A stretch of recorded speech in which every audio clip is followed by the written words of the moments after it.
দর্শক এই বিষয়ে বিস্তারিত জানাতে যুক্ত হচ্ছেন সহকর্মী মাকসুদ রহমান। মাকসুদ, আজকের পরিস্থিতি জানাবেন আমাদেরকে, আর অনশনে যাওয়া শিক্ষার্থীরা এই মুহূর্তে কেমন আছেন, কি বলছেন তারা?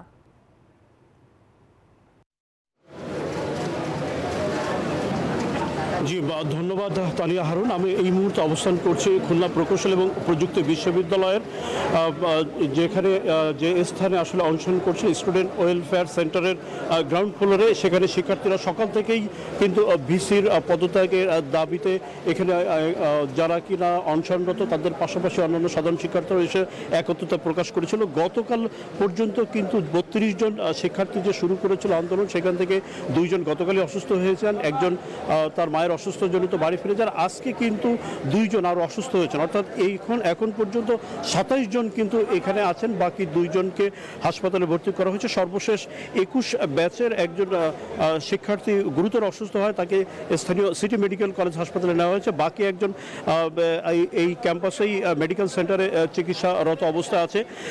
শিক্ষার্থীরা একটা কথা বলছেন যে যতক্ষণ তাদের পিঠ দেয়ালে ঠেকে গেছে এবং যতক্ষণ না পর্যন্ত ভিসিকে অপসারণ না করা হচ্ছে ততক্ষণ কিন্তু পর্যন্ত তারা আন্দোলন চালিয়ে যাবেন। আমরা দেখেছি যে সকাল থেকে কিন্তু এখানে একাধিক অ্যাম্বুলেন্স এখানে প্রস্তুত রাখা হয়েছে। এছাড়া মেডিকেল সেন্টার থেকে মেডিকেল টিম এখানে আছেন। উদ্বেগ উৎকণ্ঠার মধ্যে আসলে এই সারা দিনটা পার হয়েছে। গতকাল বিকাল 4টায় শিক্ষার্থীরা যে এক দফা দাবিতে ভিসির পদত্যাগে বান্ডেল থাকলে প্রতি সেনমানিতে টাকা বাঁচবে। বিকাশ সেনমানি বান্ডেল কিনে জিতুন প্রতি লেনদেনে। দফা দাবিতে অনশন শুরু করেছিল, ইতিমধ্যে কিন্তু 24 ঘন্টা পার হয়ে গেছে। শিক্ষার্থীরা কিন্তু এখন পর্যন্ত, আজকে প্রচণ্ড গরম, খুলনায় প্রায় 35 ডিগ্রি তাপমাত্রা, তার মধ্যেও কিন্তু তারা সেই আন্দোলন অটল রয়েছেন। আমরা দেখেছি যে কয়েকজন শিক্ষার্থী অসুস্থ হলে তাদের মাথায় পানি দেওয়া হচ্ছে, তাদের গা ভেজানো হচ্ছে।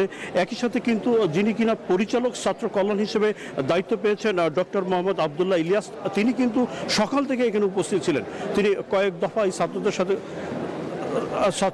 সাথে কথা বলেছেন।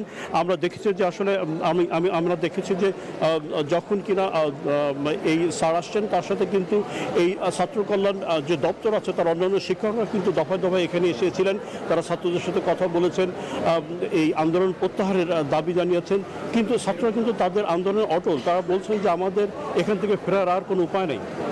তারা বলছেন যে 37 জনকে বহিষ্কার করা হয়েছে, তার মধ্যে তারাও থাকতে পারে এবং তাদের 22 জনের বিরুদ্ধে মামলা হয়েছে। তারা বলছে এগুলোকে প্রত্যাহার করতে হবে, একই সাথে ভিসিকে অপসারণ করতে হবে। তো এই ছিল খুলনা ক্যাম্পাস থেকে সর্বশেষ। আমরা ফিরে যাচ্ছি স্টুডিওতে তানিয়া হারুনের কাছে। মাকসুদ, আপনাকে ধন্যবাদ যুক্ত থাকার জন্য।